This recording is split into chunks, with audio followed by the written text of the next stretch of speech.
Hugh Hefner, founder of Playboy Magazine, died at the age of 91 5 years ago on Tuesday. But leaving behind 4 children, 3 wives and countless Playboy bunny girlfriends, how was Hugh Hefner's inheritance split and who got the Playboy Mansion? Express.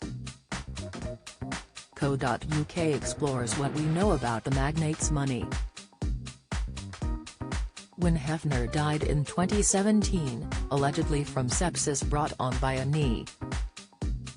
coli infection, ensconced in the infamous Playboy Mansion, he was estimated to be worth around $50 million, £46 million, only half the value of the mansion itself and a fraction of his worth at his prime. After founding Playboy in 1953 and putting over half a century of work into the brand, a combination of falling stocks and sold-off assets meant the editor-in-chief's net worth may have been far more in his prime. According to Cheat Sheet, at one point the original Playboy owned $250 million, £231 million, worth of stock in his magazine, alongside owning the $100 million, £92 million, mansion and a range of other income streams. By the time of his death, however, Hefner had sold off most of what was his, including the rights to Playboy and even his own name. In 2011, the editor-in-chief created a deal with a private equity firm to buy Playboy Enterprises, which also owned the mansion. This also meant that when the mansion was sold to Hefner's billionaire neighbor, Darren Metropoulos, for $100 million in 2016, Hefner didn't get anything. The mansion is now believed to be used for corporate events. Cheat Sheet reported that in the deal, Hefner was promised a $1 million £930,000 salary and would be allowed to stay in the mansion for an estimated $100 £92 per year until his death. As part of the sale, Hefner also reportedly relinquished rights to the Playboy brand, his name, signature and likeness.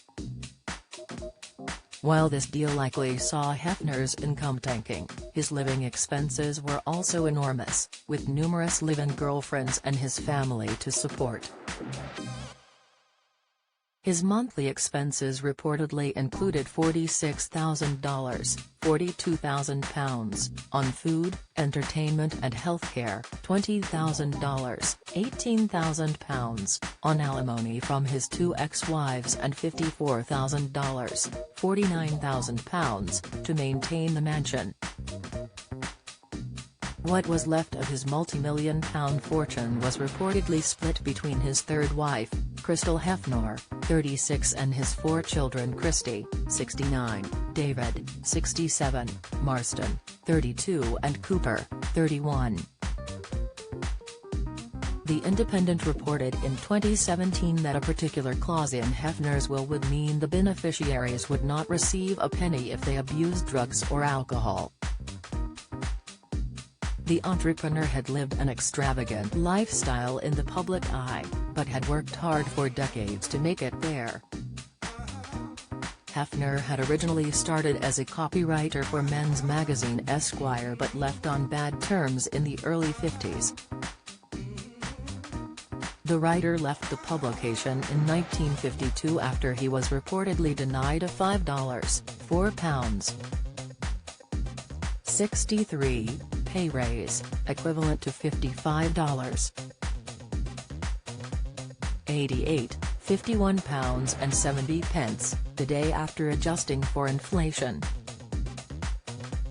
According to biography, Hefner collected a total of $8,000, £7,400, roughly $83,500, £77,000, today, from 45 investors, $2,000, £1,000, of which was from his own mother and brother, and launched Playboy magazine in 1953.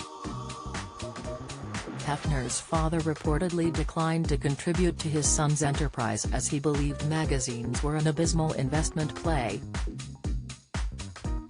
Hefner reportedly originally wanted to call the magazine Stag Party, although its current content offering was never in dispute.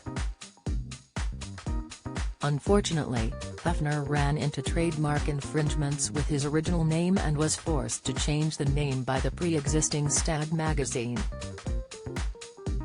At the time, Playboy was a discontinued automobile company, but Hefner's use of the name ingrained it into global pop culture. Don't miss, Hefner was evidently unsure of his business venture, as his first issue in December 1953 did not even carry a date, as he was concerned it may have become a lone publication. The issue featured a nude Marilyn Monroe, using photographs Hefner had found which were taken a couple of years earlier. The magazine was an instant hit and sold over 50,000 copies.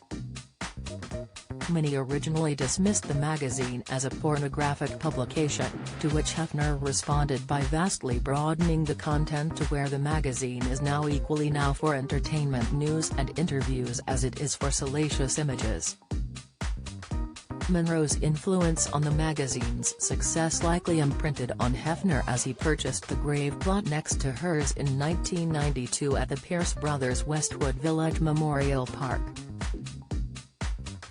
Once the magazine had garnered him fame and fortune, Hefner himself became the face of the brand, becoming as well known in his red silk robe as any of the models in the issues. The magazine's monumental success saw Hefner buying the infamous 70-bedroom mansion in Chicago in 1959. Word began to spread of Hefner's lifestyle, featuring multiple live-in girlfriends and a wife next door, which captured the attention of E!